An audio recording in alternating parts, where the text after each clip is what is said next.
Tak boleh berdua-duaan dalam kereta. Ramai couple kata, kami tak buat apa pun.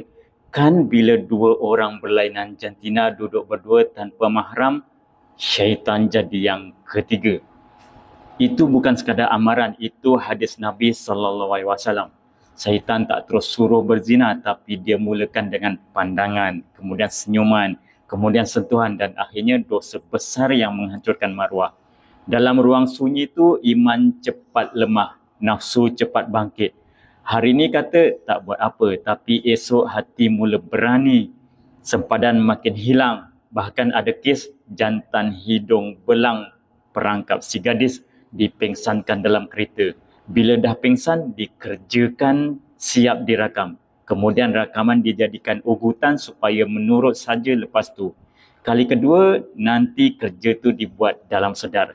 Si gadis rasa tak rela, tapi atas nikmat yang dirasakan, esok lusa si gadis sendiri yang meminta.